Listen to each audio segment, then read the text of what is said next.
আসসালামু আলাইকুম বন্ধুরা।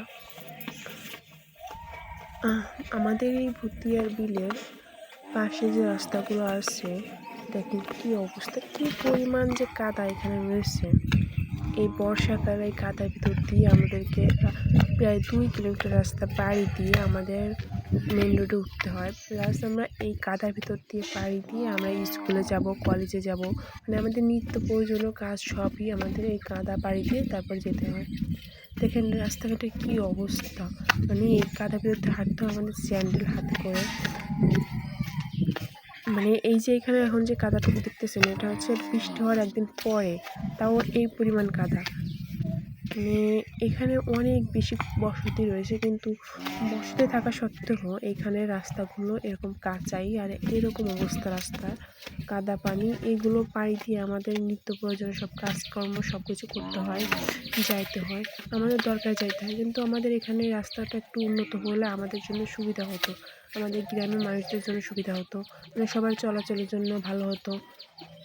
মানে কি বলবো, আমি এই জন্য এখানকার মেম্বার বা চেয়ারম্যান মেম্বারদের দৃষ্টি আকর্ষণ করতেছি, যাতে আমাদের রাস্তাটা মানে একটু পাকা করার ব্যবস্থা করুক, যাতে আমাদের চলাচলের জন্য সুবিধা হয়।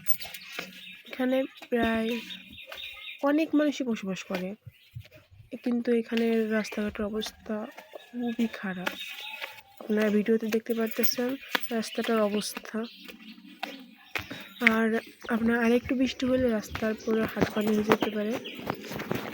এই যে রাস্তা দেখতেছেন, আর একটু বৃষ্টি হলে তো 15 দিন পরে দেখবেন যে রাস্তার উপর পানি হয়ে গেছে।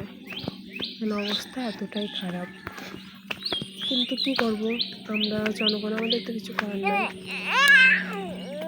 আমরা চাইলেও কিছু করতে পারবো না, আমাদের বসে বসে শুধু দেখতে হবে। আর কী করার, আমি মাননীয় সরকারের প্রতি একটু দৃষ্টি আকর্ষণ করতে বলতেছি, যাতে আমাদের রাস্তাঘাট পাকা করার ব্যবস্থা করা হয়, তাহলে আমরা খুবই উপকৃত হব। আপনারা সবাই ভিডিওটি বেশি বেশি শেয়ার করবেন, যাতে তাদের নজরে আসে, আমাদের এলাকার যে মেম্বার বা চেয়ারম্যান তাদের নজরে আসে, তাহলে আমাদের জন্য সুবিধা হয়। প্লিজ বন্ধুরা, আপনারা এইটুকু হেল্প করেন। মানে এখানে হাজারো শিক্ষার্থী আছে যারা পড়ালেখা করার জন্য এই মাটির রাস্তা, মানে কাদা পানি উপেক্ষা করে তারা তারপরে মানে তাদের গন্তব্যস্থলে স্কুল, কলেজ বা বাজার ঘাট, মানে সেখানে তারা যায়। বৃষ্টি হলে এই রাস্তাটার অবস্থা খুবই খারাপ হয়। যদি ইট দিয়েও রাখা হতো এই রাস্তাটাতে, তাহলে এরকম অবস্থা হতো না। কিন্তু ইটটা দেবে কে? এটা তো সরকার।